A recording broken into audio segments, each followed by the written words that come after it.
programs. And for a while now, we've been having this regular practical meditation session on a Wednesday. So very lovely to see you all here. And so I want to introduce Charlie. And the script for this evening, if you like, is Charlie will be speaking on the call of time. And Charlie's the CEO, if you like, but he's the administrative head of all the Australian centres and Asia Pacific as well, having a really active part in what is happening there as well, although not administering altogether those parts of the world. But interesting that we had that reflection tonight about having a gentle heart, because Charlie certainly has a gentle heart and knows how to be with people. And I think it's a mark of the organisation when you have someone with that kind of attitude at the top, it filters down to everything else. And I think you've felt that the friendliness, the easiness and the welcomingness of the Brahma Kumaris places. So I'm welcoming you tonight in that, with that flavour. And so Charlie's going to talk about the call of time. It's also very relevant to where we're at now. Then there's time for question and answers after that, and then usual distribution of a sweet for you to go home with. So welcome, and welcome to Charlie.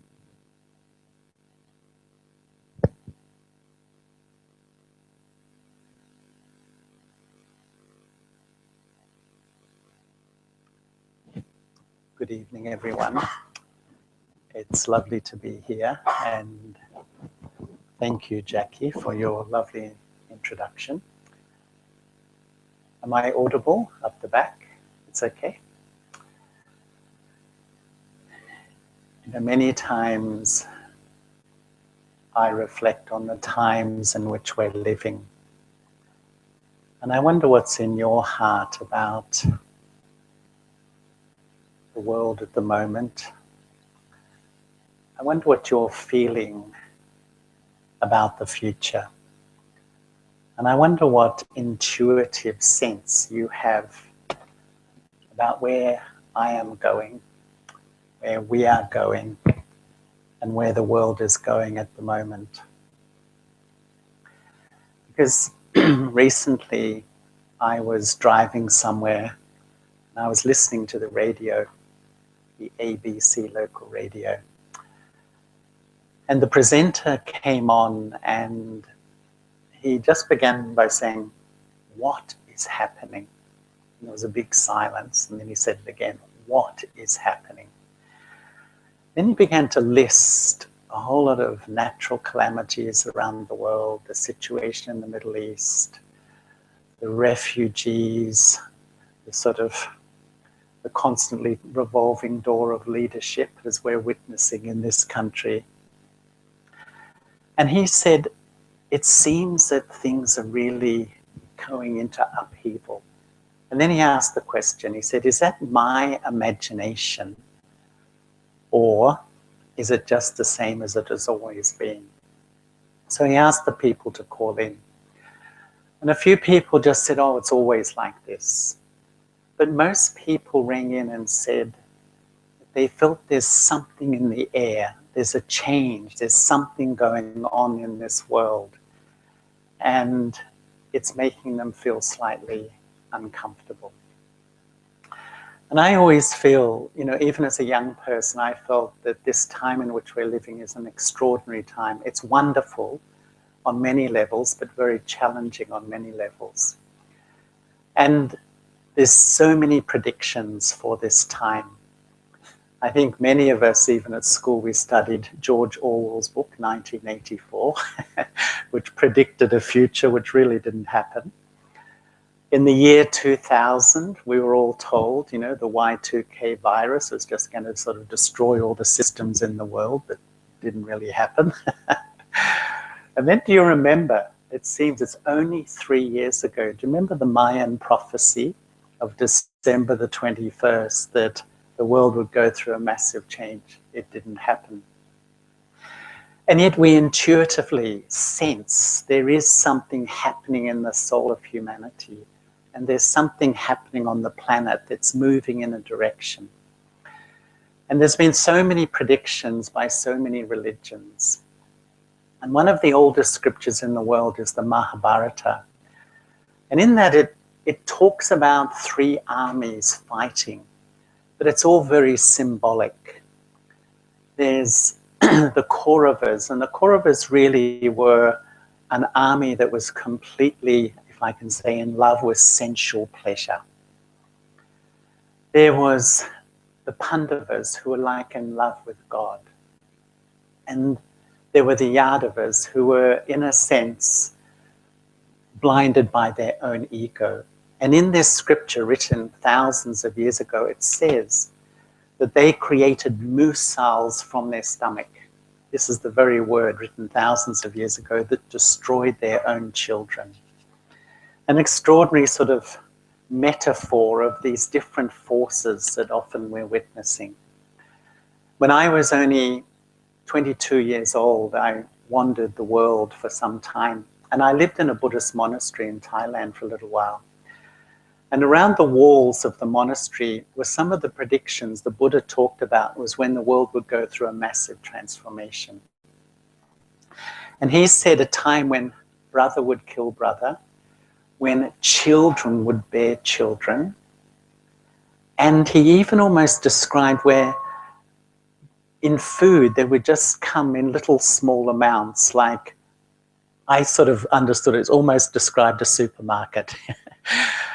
You know how in the past we would always have granaries in homes, you know, big sacks of things, but of foodstuffs and so on, but a time that we just go and buy something, a little packet of something, and just eat it. You know, this consuming sort of society.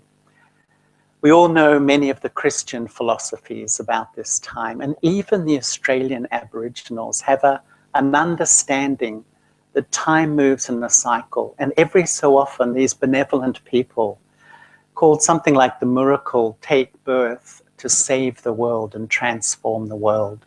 We all know Nostradamus. We know many of these things. But I was reading some statistics of young people in Europe, and 80 to 90% of young people can't really see a future at the moment. And, you know, can't really visualize where it's all moving. And even I was talking to a woman in Sydney recently who's a psychotherapist, and she was saying that anxiety is just going like this at the moment. Anxiety is a discomfort about the future. And I think we all know it's like, it's a fear of the future in a sense. There's something happening, you know, in the core of the soul of humanity. But I don't think we need predictions. We all watch, don't we? Watch the macro world. We see what's happening in our world. As someone said to me recently, the three main industries in the world are drugs, arms, and oil. Says a lot about our world, doesn't it?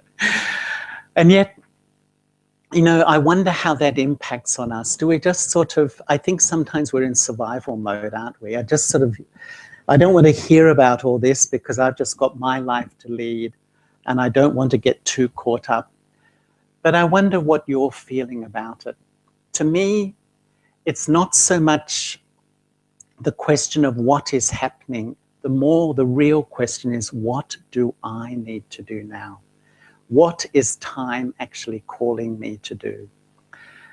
And when I was just 22, actually 20, when I was living here in Melbourne with my family, and you know, I was studying at Melbourne University. I started architecture, but you know, I can say with an open heart that I told my parents, I can't see myself just settling into a career because I feel there's a huge change happening in the world, but you know, you can't put your finger on it. It's an intuitive thing. And I traveled for some time and I lived in religious communities right throughout the world. And I can remember I settled in London. I was living in London, and I can remember one day sitting in a park in London. And I had such a sense of the weight in the human soul. You know, there's such a lot of beauty in the human soul in all of us, and yet at the moment there's a deep sadness sitting, you know, in the depths of the human soul. And I saw it very clearly. And it was not long after that I began to study meditation with the Brahma Kumaris. And the first step in meditation, as I think all of you know, is the realization of the self. And I think it's an absolutely extraordinary thing that all of us here, we sit in these bodies, but the body, the whole life force in the body is the soul, this tiny point of life energy which sits in the front of the brain. This is who I am, and I wear this body. I'm like an actor in the drama. But the wonder of the human soul is that in my subconscious, I carry an entire record of my past. I sit here in the present, and yet scored in the memory track is all the experiences, all the feelings, the habits, the collected story over a long period of time, which brings me to this point. And sometimes that story just makes the soul feel heavy. Have you ever woken up in the morning and you want to be happy? You know, it's intrinsic to us to be happy, and yet you just feel completely flat.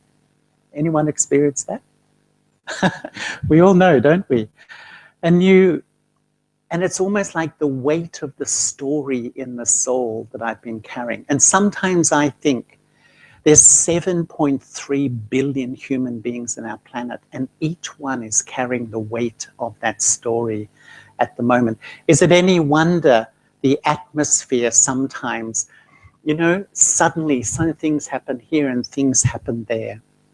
And I think I'm really fascinated by the journey of the human soul. The soul always exists. The soul is eternal. The soul is immortal. Each one of us has lived before in a different human body, in different human form. The soul takes birth and rebirth. We leave the body, as we understand, almost instantly. The soul sits in the womb. It flies to the womb, and it even reflects on its past life. And what we're beginning to see is the whole journey of the human soul throughout time. We've been on a long journey. Who feels they've been on a long journey? Even if you're young, do you feel? I even felt when I was young that I've been on a long journey. And it's brought us to this point of time. And we see that the soul's been around a whole cycle. It's been traveling for a long time. And the wonder, the soul takes a male body, a female body. The soul can, you know, take birth anywhere. And we carry the experiences in our subconscious. But we've come to this point of time, and where I feel that there's like three eternal things that exist. There's the material world. And once when I was living in London, I had a job in the physics department of Imperial College, where they were trying to find the latest, the quark, and this was in the 1970s. Do you remember the quark, which is at that time the smallest particle of matter? And I asked all the scientists who were leading this research internationally about the nature of the atom. And they said, we consider it to always exist. It's eternal. The human soul is eternal. God is eternal. And as we see spiritually, depending on the relationship of these three energies, that's really the atmosphere in the world. The only eternal motion is a circle, is a cycle. Where does it begin and where does it end? It's actually just keeps going. And we see that in time, the soul has been on a journey through time. And at the beginning of these sort of 4 phases of time, sometimes we call them spring, summer, and they really pertain to the consciousness of we as a collective, you know, human family. And when the soul is the master of the body, it's the golden and silver ages. But when body consciousness takes over and matter controls the mind and the soul, we enter into the copper and the iron age. And this cycle begins to keep on, it just keeps on moving, sorry, as the picture does too. And I think it's really fascinating to sort of see the big picture of where we've come and where we are now. Because I see that we're really at this point in time. It's like the cycle is a love story, if I can say that. And the human spirit at the beginning of the cycle was pure, it was divine, and it was the master of the body. And it was a world of love, it was a world of divinity and spirituality in a natural way. It was human life. And when the human spirit is pure, so is the physical form, the physical body, and the environment too.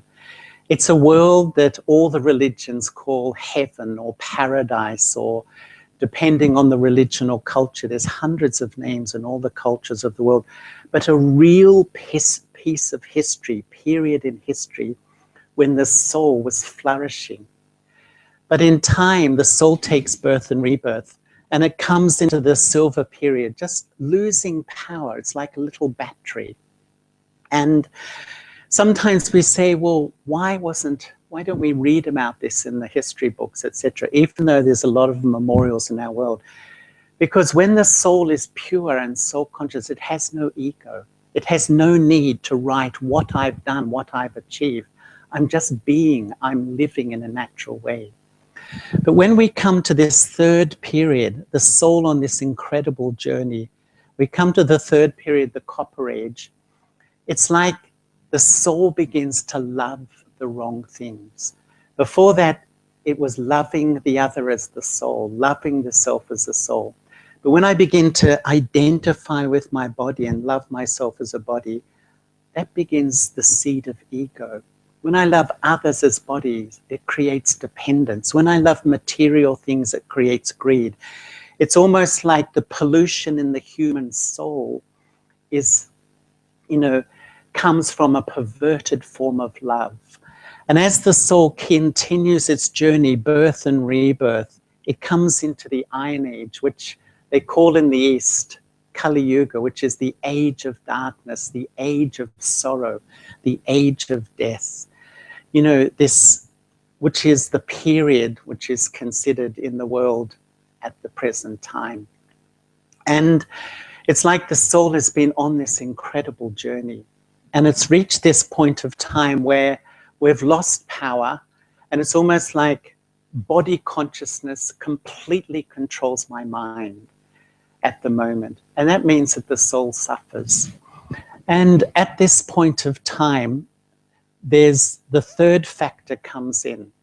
So the three eternal things, the human soul, the material world, and God, the supreme soul. And as we understand that this is a period of time where God begins to influence in the world. And it's almost like the energy system reaches a low, and at this point of time, the soul needs a recharge. Who feels they need a bit of a recharge at the moment? Ultimately, the recharge is the union of the soul with the Supreme Soul. And so this amazing education where we begin to learn how to love accurately once again. True love is loving that which always exists. And so it's almost, we've come to this point where we invest our heart in absolutely everything temporary. Temporary material things, temporary roles in society, temporary relationships. The more we do, we build fear and insecurity into my life because I fear losing it. And then God comes and gives us this education that actually you always exist. You are a soul. You just sit on the throne. And when the throne can't take you anymore, you go and take another one. And this is the time to really re-emerge the awareness of who I really am as a soul and take all my power back by connecting with the Supreme Soul. And this is, I think, what time is calling us to do at the moment. And time is making all of us, I think, really reflect deeply, what do I really want? And fundamentally, who am I? And where is this world going at the moment? Because what we understand is that this body consciousness is a self-destructive force. You know, the forces of ego and anger and all the negative energies. And it will result in a massive upheaval in the world. But it just moves back into the golden and silver periods once more. It's a change. It's a confluence of the old and the new. And we're seeing these sort of two energies, the self-destructive energy of body consciousness, which is ego and all its forces at full power at the moment. But the seeds are regrowing once again of the original consciousness of humanity, which is when we live in that soul conscious state, when I live on a daily basis in the awareness of really who I am. And so what is time really calling me to do at the moment? And I feel that time is telling me to see what is really important. Because the culture of body consciousness tells me that this lifestyle, this manic lifestyle which we're in of accumulation is the truth. And because everyone else is doing it, it feels like that's how life is. You know, that's what's really going on. And yet, we know deep down, we yearn for substance, we yearn for meaning, we yearn for a life that has some truth. And I think that time is calling us to really, rather than the outside-in culture, which is that I look outside for all my needs inside. It's the inside-out culture to re-establish my spirituality based on things which always exist. And I think time is calling me to re-establish my self-respect based on knowing who I am. To me, the reason why we have the world which we do is, you know, why it seems so difficult to respect each other, whether it's in our family, our workplace, we all know what goes on, why it seems so difficult to respect society, so difficult to respect the environment, because it seems the hardest thing in life is to have a sustainable self-respect, a sense of my own value. What has happened is in time, the value of the self has waned until it's almost zero. The more I lack the sense of my own beauty, I build the facade of ego to protect, you know, the image. I've built it, but hiding behind that is the vulnerable me, that vulnerable self. And I often feel that, you know, we fluctuate between the I of superiority and the I of inferiority, the ego and lack of self-respect. One day you're up, one day you're down. 1 hour you're up, 1 day you're down. It's exhausting. And what time is saying is to re-establish this soul-conscious practice. It's not enough to believe it. It's not enough to say 80% of Australians believe that I'm something more than a body. But it's a daily practice. And I feel time is saying it's not enough just to have a belief and then go out there and just go back to my old behaviors and my old thinking. It's not enough even just to have a discipline of meditation. Time is saying to take up spirituality as a lifestyle and reconnect with my fundamental self. And for me, I absolutely love the quest of practicing to be a soul. At the beginning of the cycle, I was naturally soul conscious. As time went, I identified more and more with my body until I'm so lost in my ego and lack of self-respect. I'm not really sure who I am. They deceive me constantly. I often feel, whenever I feel insulted, hurt, disrespected, sensitive, know your ego is ruling your inner system. You're under the influence of the wrong self. Whenever you feel hopeless, despairing about yourself, inadequate, inferior, know your lack of self-respect is ruling your inner system. It's like time is saying it's time to reinvest in truth about who I am. But it needs energy. And that's why time is saying I need to give time to my spirituality. And to me, it's like I wake up in the morning and I begin to think, who am I? I am the eternal soul. And feel it. And as you feel it, you feel peace. But as I go throughout the day, I live as a soul. It's my nature, it's my religion to be a peaceful soul. And I meet others as souls, and naturally I'll give respect to them. It's like I'm rebuilding my original consciousness. I'm taking it back. And the more you become soul-conscious, the more you become pure, it's like naturally your self-respect begins to return. Naturally the state of peace begins to return. Time is saying, give time to this self-realization. And I think for me, I really love to do experiments in the laboratory of my mind to practice to be a soul.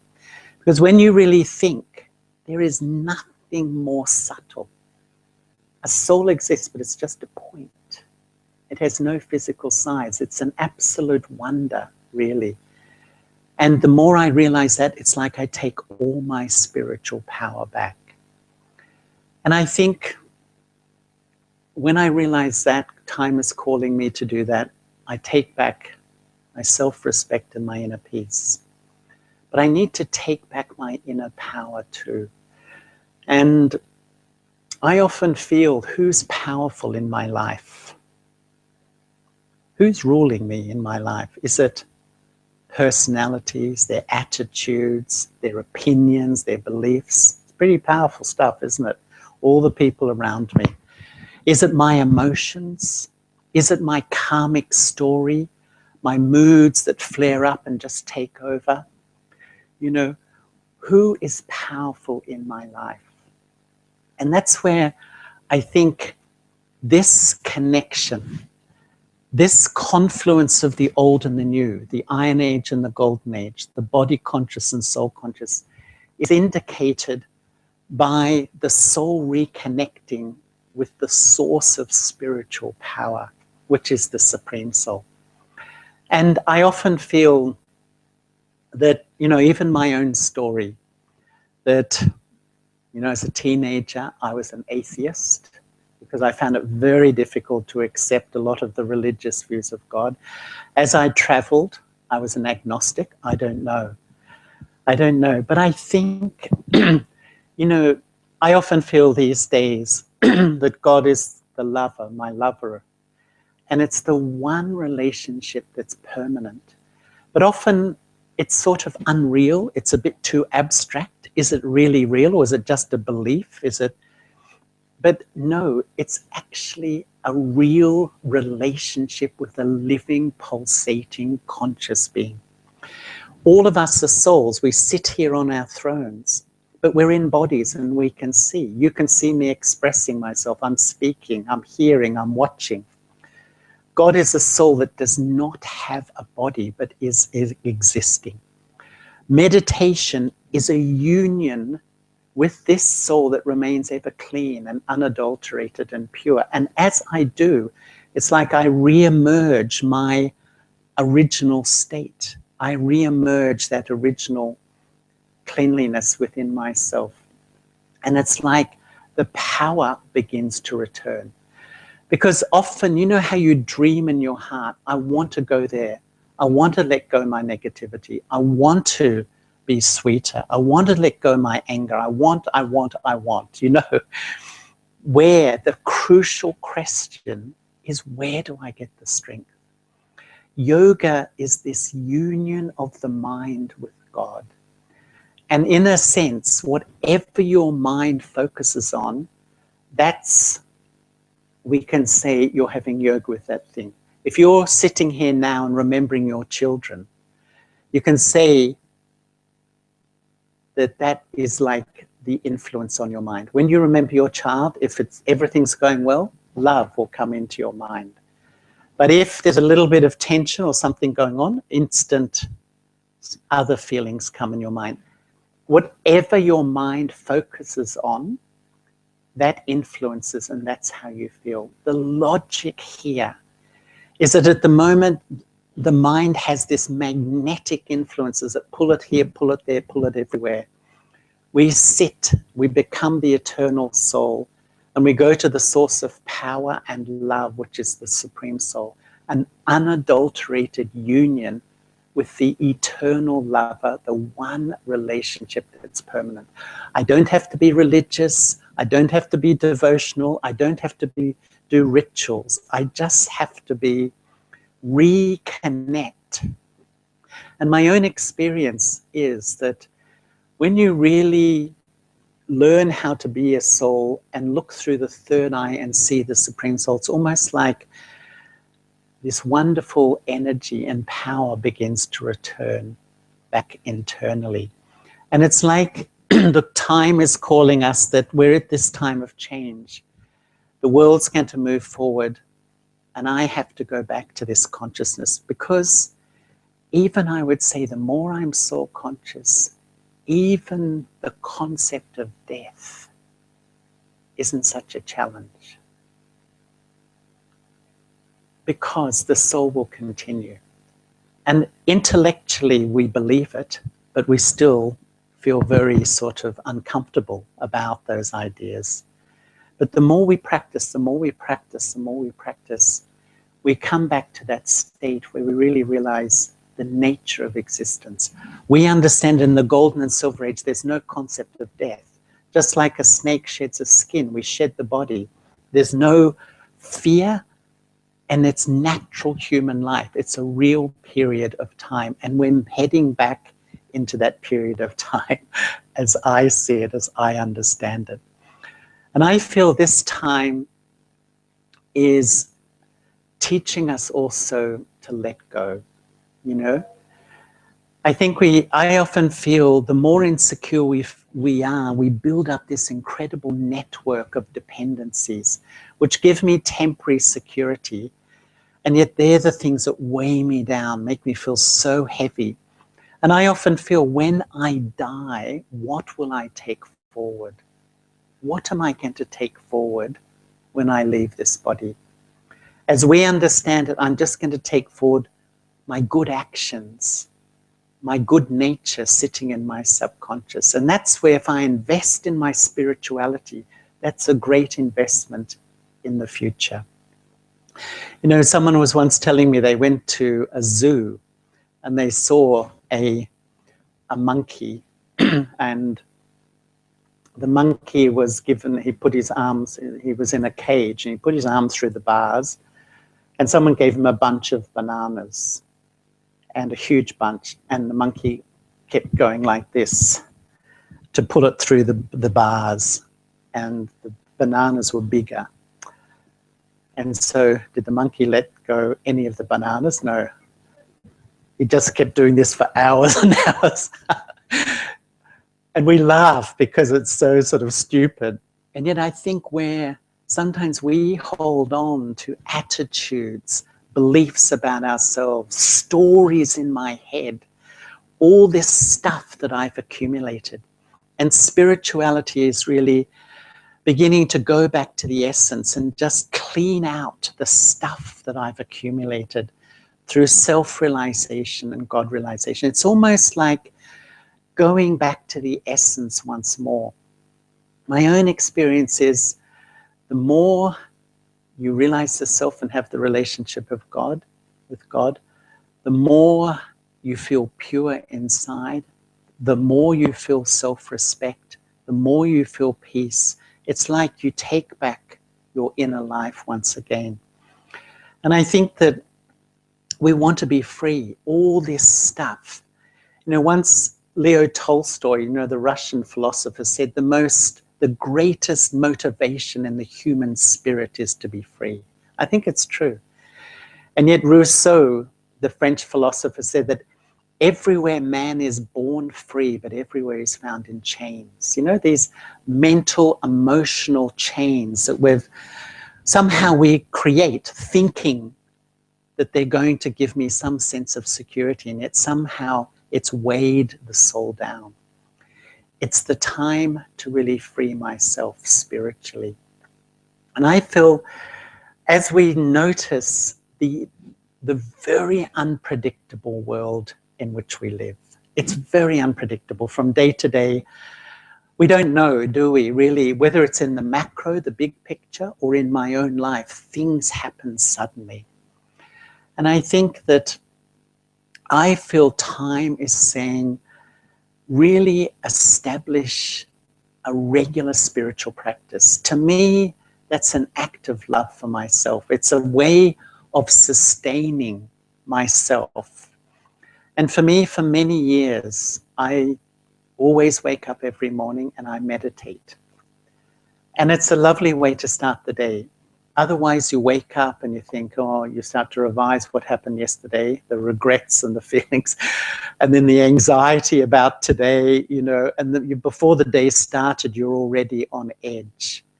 To meditate, and then during the day to practice. Spirituality means I go about my life, I do my job, I interact with my family, but inside I'm learning, I'm observing myself. I'm observing my own attitudes and I'm tweaking them, I'm changing them, because I'm stepping back into my true self. Time is saying, I've got to do it. And I think it needs a bit of courage. We fear change, and yet we want it more than anything. Because I think in the heart of each one of us, we can see the person we can be. You know, I think we all have that, because we have been that and we will become that once again. We have a vision of a loving, caring, benevolent, beautiful human being. And when I see myself hurting people I love, overreacting, getting angry, losing the plot, what happens? I feel really disappointed in myself. Deep down, I don't like who I am. Time is saying, I've got to change that story. It's a whole new story. This story has been going around inside my head. I have this whole story. I'm like this, I've done this. It's the old story. Time is saying, begin to create a new story. And someone was just telling me the other day that when, you know, something happens and, you know, someone says something that hurts me, and it's actually not that real person, but it just reminds me of this whole story of my past. And I feel a victim, or I feel they're a villain, and I cast, you know, like I do a casting. I cast you as the villain and me as the victim, and the whole story blows up in my head. I'm convinced it's reality. And yet it's just a whole story that's emerged from my subconscious. It makes me unhappy. And I think it's such a beautiful life to know the self and know God, but I've got to give it time. I've got to give it time, because this is the spiritual path. And in this spiritual path, I can keep doing all my physical activities, but inside, I start to constantly remain aware of who I am and this remembrance of God and observing my own attitude. And the beauty is, I think, your self-respect starts to re-emerge again, and you feel your inner power coming back. And I think that, you know, we're searching for something inside, and time is really saying, it's now, it's now. Talking about time, I was told to not go on too long, because I'm prone to do that sometimes. But if you would like to ask anything, and you know, maybe I've put out a few big ideas tonight. Maybe they're comfortable, maybe they're not, and that's okay. That's okay. But I feel it's really good to think. about what is really happening in our world and how does that impact on me and what do I need to be doing at the moment for myself, for my spiritual journey. Is there anyone who would like to ask something? I can see, oh, yes, Tim.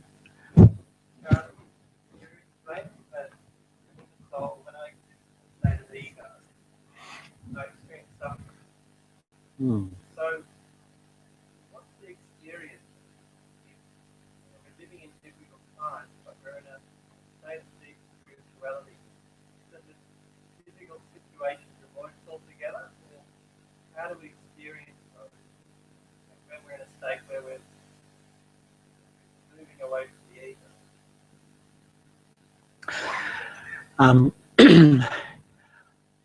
I think that sometimes I think when the soul is body conscious, it's like a raw nerve, you know.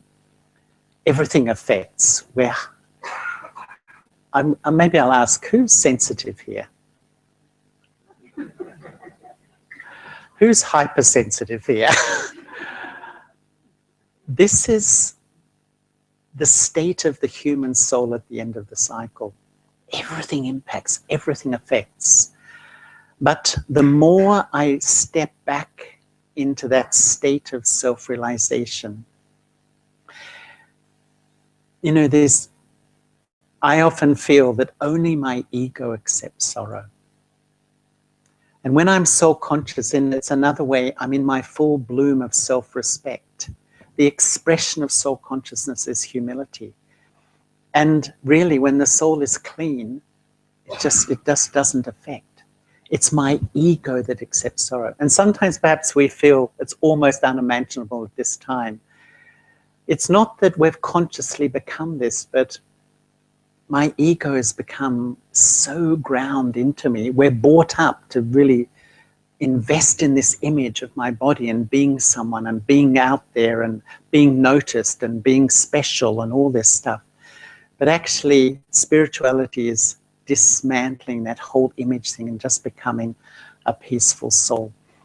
And I think that when I'm in that soul-conscious state, really, I don't accept sorrow from others and insult and hurt, you know. All this stuff which usually impacts on us so deeply. And even sometimes people have no intention of hurting us, but we're so addicted to taking sorrow. Sometimes I think a lot of us have a PhD in accepting sorrow, you know, like we're so good at it. And I think even my own experience, I feel on my journey, and I've been at it for 40 years now, and if people say, well, how have you changed? There's many things, but one of the things, I feel less and less influenced by all the stuff of life, you know. And I think we are so susceptible to influence, but when you practice and practice, the soul feels less affected, less influenced. And that's a freedom, in fact, you know, by all these things that are sort of changing around us. Yeah. The expression of self-respect is humility. And this whole spiritual life is taking back my self-value and not giving it away to any person or any situation for any reason. Of course, it takes a lot of practice, it takes time. But, you know, sometimes I have the image that when the soul is impure, it's like a rock, and when you scratch it, it leaves an indelible impression. Incidents in life, comments of people, just pierce my heart so deeply I can't forget it. As the soul becomes pure, it's like water. When you run your finger over water, it parts, but it quickly comes back. It affects you, but you bounce back. And when the soul's totally clean, it's like light. Nothing can affect the light. And that's the journey. It is actually possible. It is possible. And that's what we're practicing. It's practical spirituality, to go back into that soul-conscious state, this natural state. And in that state, you are naturally peaceful and happy. It's a natural way of being. Ask a question. In regards to ego, if we didn't have ego, we wouldn't have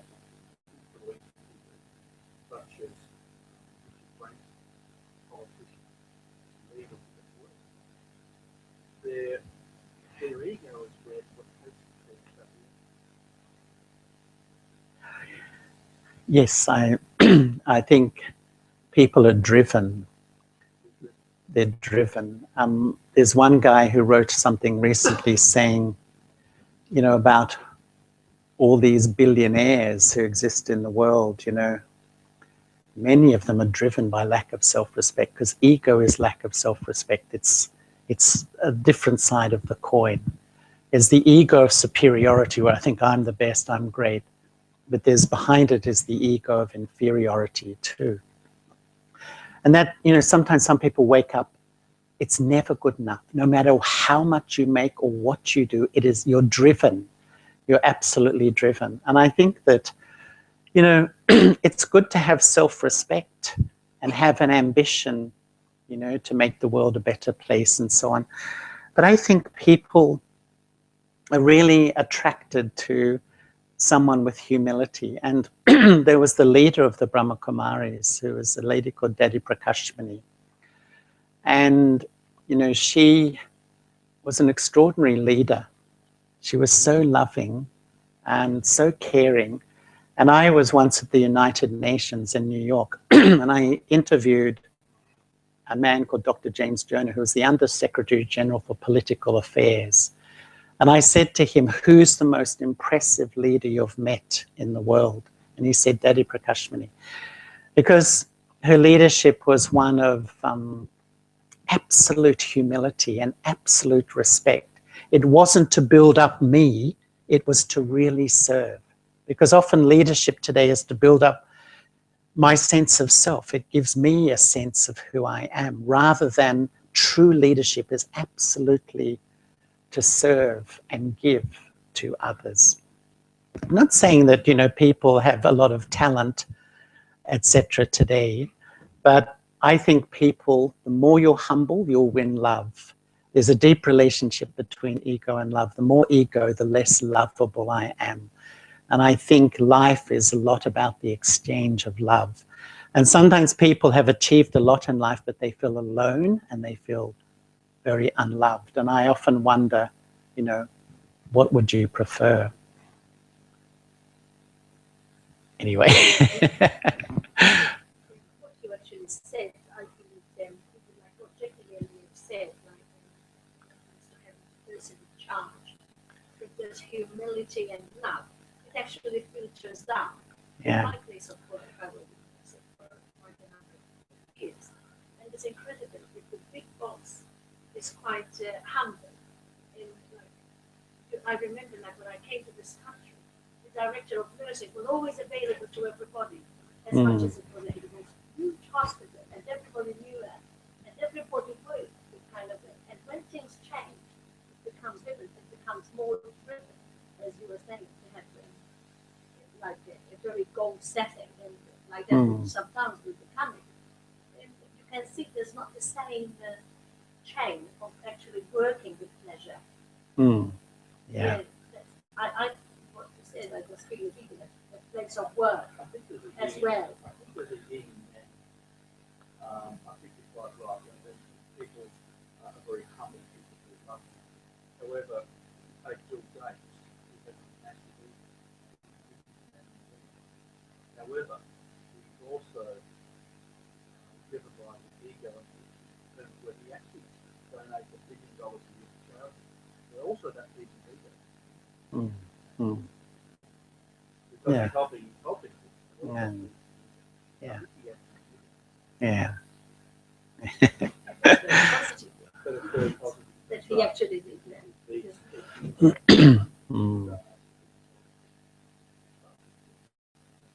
Nobody else in the world. It's a wonderful action at this time. Yeah, true. I'm sorry? Did you want to ask something?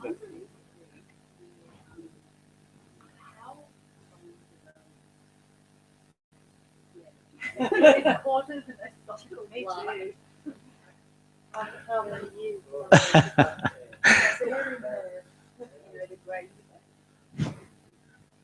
Very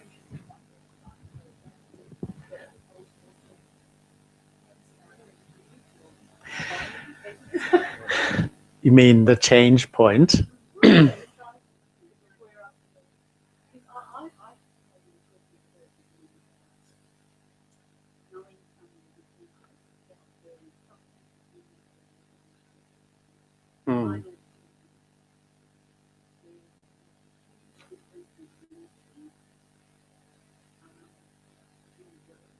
Can everyone hear? Yeah.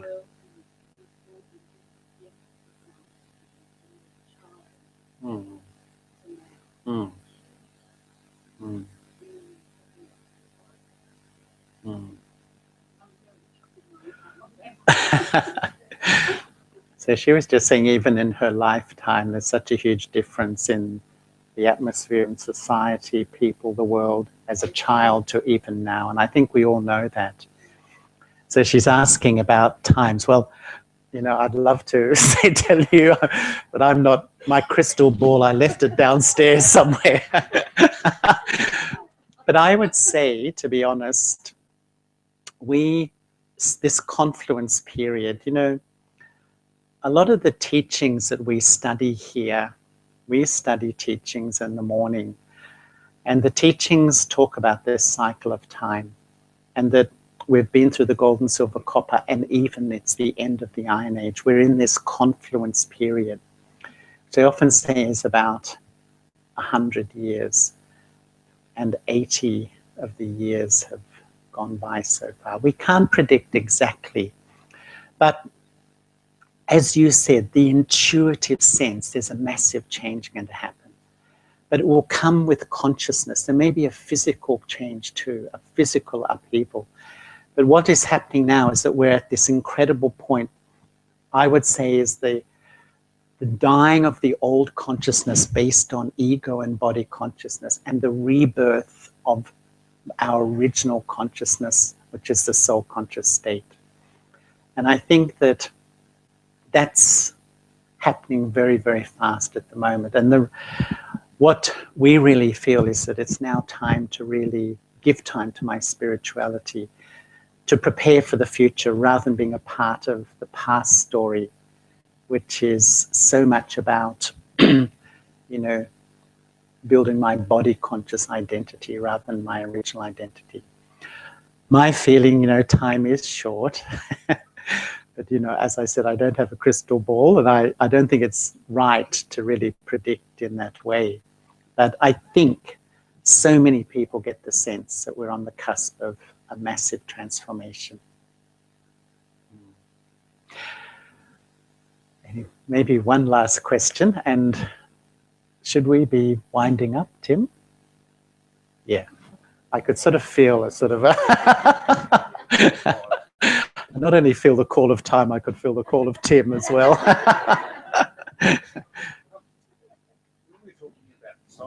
Mm.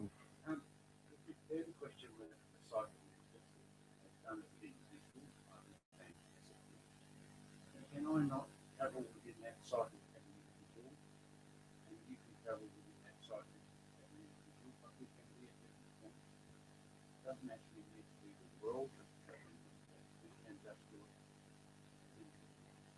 Yeah, that's a huge question. And if I start to get into this, we'll be here for hours, I can tell you. But, you know, the population has increased. Do you know in 1850, there was 1.1 billion people? Isn't that amazing? And what we understand is the souls coming into this drama. You know, there's more and more. The population has increased hugely. Whenever the soul enters, it's in a pure state, a golden state. But as it takes birth and rebirth, it loses its power quickly. So yes, in one sense, we all come at different times. But at the moment, we're all reaching a similar state. The soul battery has lost its power. And when it loses its power, it's unhappy, it's sensitive, it's peaceless, the mind is overdrive. It's all a sign of spiritual poverty in one sense. The real message is that now is the time to reconnect with the Supreme. Can I ask who has done the introductory course in the Brahma Kumaris? Yeah, because these things we do go into in more depth in that course. And if you want to know more or want to explore these ideas in more depth, then I would suggest to do that course sometime. Okay. Thank you, everybody. Pleasure. Thank you. That seems like my cue. She's always got goodies, have you noticed? Mm.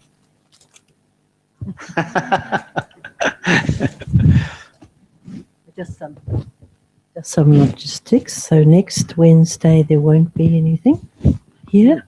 Everyone's going away. That's what's happening. So please remember that no program next Wednesday, but the following Wednesday we're on again with great enthusiasm. Charlie was talking about the foundation course. This Saturday there's a one-day session of the second part. We call it part 2. So there's 4 lessons in the part 1, and then anyone who wishes to go into deeper into the philosophy and all into the knowledge that we talk about here. That's happening on Saturday from 10 until 4. So very welcome for any who have done the first part and want to continue to the second part, or any of you who want to do a revision. That's happening. And then on Monday, yeah, please book.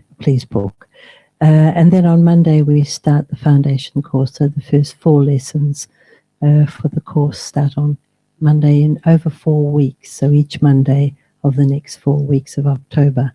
That's available on Monday, 7 o'clock. So good news.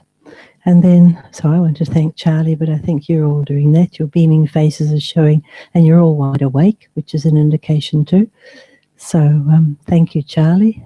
We just happened to snap him as he was passing through on his way to Perth, but we nailed him down for the night. So that was